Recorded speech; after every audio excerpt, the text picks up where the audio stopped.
July August গণহত্যাকাণ্ডের ঘটনায় শেখ হাসিনা ও তার অনুগতদের call record সিআইডির ফরেনসিক পরীক্ষার নির্দেশ দিয়েছে আন্তর্জাতিক অপরাধ ট্রাইব্যুনাল। বিচারপতি গোলাম মর্তুজা মজুমদারের নেতৃত্বাধীন 3 সদস্যের ট্রাইব্যুনাল এই আদেশ দেন।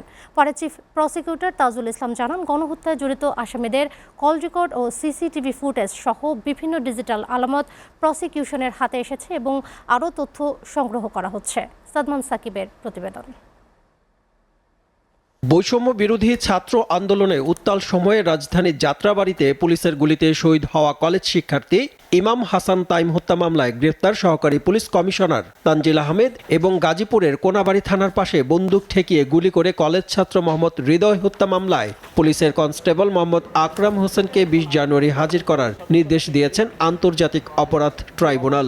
ঢাকা শহরের সবচেয়ে একটি বড় ম্যাসাকার হয়েছে এই যাত্রাবাড়ি এলাকায়। ইমাম হোসেন তাইম সেও একজন পুলিশের ছেলে। তাকে জাকির হোসেন তৎকালীন তদন্ত যাত্রাবাড়ি থানা সরাসরি তাকে গুলি করেছে এবং স্পটেই এই তানজিল আহমেদ সেখানে উপস্থিত ছিল। সেই মামলায় তানজিল আহমেদকে গ্রেফতার করা হয় এবং আমরা আজকে আমাদের এই ট্রাইব্যুনালের মামলায় তাকে প্রোডাকশন ওয়ারেন্ট বলে গ্রেফতার দেখানোর আবেদন করেছিলাম। ট্রাইব্যুনাল সেটাও মঞ্জুর করেছেন। এদিকে গত বছরের জুলাই আগস্টে সংঘটিত গণহত্যায় গ্রেফতারকৃত ও জড়িতদের কল রেকর্ড সহ ডিজিটাল আলামত সিআইডিতে ফরেনসিক পরীক্ষা করার নির্দেশ দিয়েছে ট্রাইব্যুনাল।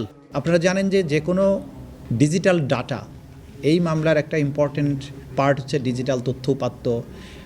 এই ডিজিটাল তথ্য উপাত্ত কোর্টে প্রেজেন্ট করার আগে এটা সার্টিফিকেশনের প্রয়োজন হয়। আমরা হিউজ পরিমাণ ডিজিটাল এভিডেন্স কালেকশন করেছি। আপনারা জানেন যে ভিডিও ফুটেজ, বিভিন্ন জায়গার সিসিটিভি ফুটেজ, বিভিন্ন মোবাইলে ধারণকৃত ভিডিও, বিভিন্ন জায়গার কল রেকর্ড, মেসেজ, বিভিন্ন সংস্থার কাছ থেকে, বিভিন্ন ব্যক্তির কাছ থেকে, বিভিন্ন সোর্স থেকে, সংবাদ মাধ্যম থেকে এগুলো আমরা পেয়েছি, এগুলো কালেকশন করেছি। এই যে কম্পাইলেশনের পরে আমরা এখান থেকে বেছে বেছে সেই ভয়েসগুলো, সেই ভিডিও ফুটেজগুলো, সেই দৃশ্যগুলো, সেই মেসেজগুলো, এগুলোকে ডিজিটালি ফরেনসিক করার জন্য সিআইডির কাছে পাঠানোর ব্যাপারে সিআইডিকে এটার ফরেনসিক রিপোর্ট দেওয়ার জন্য একটা নির্দেশনা চেয়ে একটা পিটিশন মুভ করেছিলাম।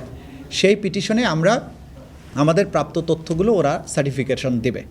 সেই ক্ষেত্রে ওনারা যদি কারো বিশেষ কোনো ব্যক্তির নাম বলে থাকেন, সেটা কোনো বিশেষ ব্যক্তির না, আসলে ওভারঅল সমস্ত এভিডেন্সের ব্যাপারেই আমরা পার্ট করে তাদের কাছ থেকে ডিজিটাল ফরেনসিকের টেস্টের জন্য আমরা সেখানে পাঠাচ্ছি। এই মর্মে কোর্টের কাছ থেকে আদেশ নিয়েছি।